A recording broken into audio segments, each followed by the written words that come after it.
Welcome to another episode of Racing to Learn. We're a nonprofit that gets kids excited about math and science. We are taking a look at the brand new Kraton. What is this called? EXB. EXB. EXB. This is the latest iteration. Would this be considered the V4 though, Razor? It's an update to the V4, so no one's called it a V5, but I might just start making that a thing. 'Cause that's what it's basically a V5. Wow. But the real question is, it's an update to the V4 with a lot of durability stuff, and it'll be interesting to see whether they continue selling the V4 as ready to run, and then this as basically their roller, or if they're just going to update everything to the V5 spec, the EXB spec, because this added, I'm sure, a lot of cost to the truck, because all the aluminum stuff. Yeah, aluminum. What do you see reinforcements there? This bar, I don't. Is this standard on the V3s now? I don't or think so. I don't know. Okay. I'll be honest. I never had a Kraton before, but that one I'm not sure about. Yeah, the shock towers are CNC milled. They even have these protective guards on them. I haven't had a Kraton since the original V1, so I'll just tell you my observations since then. But yeah, definitely those things stick out. The bash bumper, that's exclusive to the EXB, right? That's new. Yeah. Super basher bumper. Usually there's just a small, just a buggy style bumper on there. This is pretty substantial, so you won't have to pick one up off the aftermarket there. The shocks look pretty similar. I'm not sure how big the shock shafts are. Oh, they actually have rubber boots on them now, though. I don't think they... my memory isn't too good. I don't remember if they used to or not. What else do I see here? The chassis is now 70-75 aluminum instead of 60-61. Oh, nice. And that bumper, wow, this goes along the whole bottom. That's really nice. Yeah, it kind of protects a little bit. Yeah, it's like a front skid plate, too. No rear skid plate on there, though. So you might want to pick up one of those if you're going to be bashing hard. What else do I notice here? Oh yeah, this battery mount has definitely been improved over the years. I wonder if it was just battery straps before, and then they kind of added more. Yeah, I don't know what the current version looks like, but on the V1 it was super short here. Okay. Yeah, so people would rig up all sorts of things, and there were only two straps that went from side to side, not one that went front to back. Okay. So it's really cool to see. Adjustability now, I guess, with the battery. Yeah, and that locking diff mount, that motor mount too. This is really cool. Where it, it's kind of like a techno style, racing style. Yeah, sliding. Sliding motor now. On my V1 Kraton, these the wing mounts were known for breaking. They look a lot beefier now. They might have updated that for the EXB. Yeah. That's an update, yeah. Those look pretty. Yeah, we'll probably have to go over the spec sheet.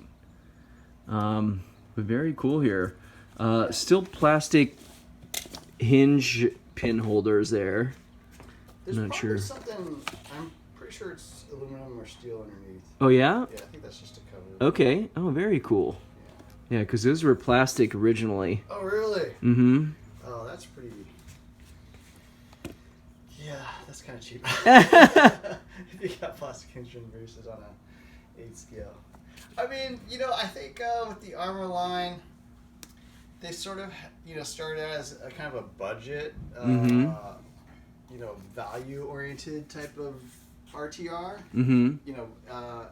And kind of breaking the mold with like some 6S stuff, right? Mm-hmm. The 6S wasn't really popular for 8 scale stuff back then. Oh yeah, they definitely. So they're like, all right, we're gonna have some cheap, fast, and maybe not as durable, but just value. I mean, I guess that's how most brands start out. They gotta start out as more of a value brand, and then over the years, people have just been going faster and faster and oh yeah. And as things break, they just update them, and then now they're on like their 5th gen basically with this Kraton EXB. So there was an interesting interview with James Dearden, who's the CEO, and he was saying, yeah, basically, every RC car has its limits, and our customers will get there and then exceed it, and then we'll fix something and then raise the bar, and then that'll just encourage them to send it even more. So that's the evolution, right? Yeah,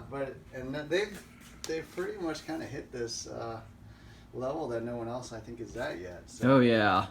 This is pretty much the basher brand of choice right now. It's the benchmark. I mean, unless you're gonna drop a lot more coin on like a Techno ET48.3 or as far as budget bashers. But this may be at that level now. I don't know. Oh yeah. How much is this? This is $470. $470. Okay. I don't mean in price, but I mean in terms of like durability. Like, I don't know if an ET48 has all this aluminum. It doesn't. Yeah, I mean, it's got the plastic. Yeah. The chassis brace, the tower to tower. Mm-hmm. This chassis is now, it's 7075, which is what they use in the race kits. Mm-hmm. So, like, yep. Yeah, I'm sure it's the same. But yeah, like these shock towers are ridiculous, and Yeah, those are beefy. Those are also 7075 CNC. Yes. And those are different on the EXB than the regular one. Yeah, the regular ones are still the stamped 6061 Yep. I remember having those bent on me. Yeah. And these are these belted or? No, I don't think idea? there's anything special about the tires. I think they're still the same from the Kraton V4. So they're just the Copperhead 2 tires. I think the original ones were like Minakawa tires, or they're like a different pattern. So they've gotten more and more like an off-road lug style tire through the years, because they just work better on dirt, grass, and stuff. Yeah, I remember the original ones on the V1 Kraton just ballooning on 6S, and so I think they've definitely improved the compound, and maybe the rubber's a little thicker. It does feel thicker, from what I remember, and the foams and whatnot. Is the body any? I don't know if you remember the old body. Was it something you broke? Definitely there was a lot of wear on these. I don't remember if they used to elongate these from the factory, the rear mounts. I'm trying to remember. I mean, because we threw a Proline C10 monster truck body on there. Okay. Pretty quickly. Yeah, I think I was concerned with the long-term durability, so I threw on that Proline body. Just because it was thicker, but this, with all the creases in here, it looks like there's like this matte finish, but yeah, they did that on this. Yeah, I mean, it would have been nice to see some plastic on here, to keep it from scuffing up. But yeah, I don't know how it compares with the modern, or the V4 Kratons here. Yeah, I think the body is about the same. Yeah, I wouldn't expect much different. They didn't really do anything there, I don't think. But this is a key piece here, just from keeping the body from crumpling in. Yeah, I feel like they kind of started that, right? Oh yeah. It was first seen on the Kraton. I'm wondering if they're gonna do similar kind of EXBs for like the Outcast and the Notorious and. Yeah, they are. I'm sure the Outcast will be next. They already have some parts, so I think you can update some of the existing V4s out there.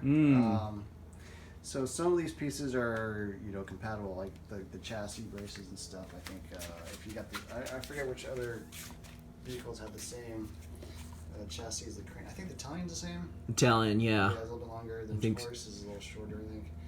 But for Arrma, they basically have their two signature vehicles. I think their Kraton is probably their signature vehicle. But the Outcast is a close second. Kind of what they're known for, because the Kraton I think is their best-selling vehicle.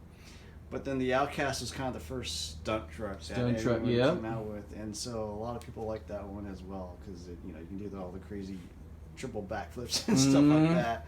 So the Outcast, I think you can build one, but I'm sure they will come out with an Outcast EXB. So in that interview with Jason, they talked about it was some really interesting things about the market and how they decide what products to make. So like this. is a roller, obviously, right?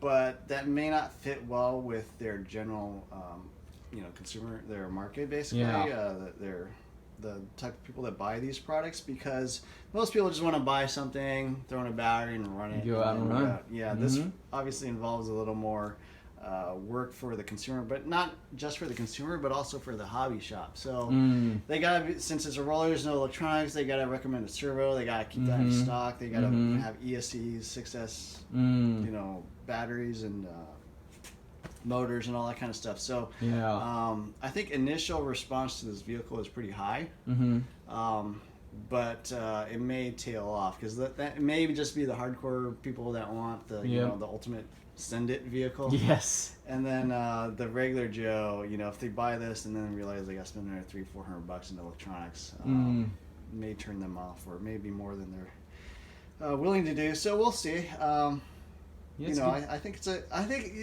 I almost feel like they've kind of, mic dropped it here. It's like, what else is there to do? With this vehicle, they've pretty much done it all. Like, are you going to just have a thicker chassis in the future, or what? Because it's about as beefed up as you can get without making like a 20-pound truck. So, this one I think could stick around for a while. They've sort of been updating it through the years. Every year they come with a V1, V2, V3, but I don't know how much more they can do here. I'm super impressed. We'll have to run it. I haven't gotten a chance yet, but yeah, it looks like a really nice truck.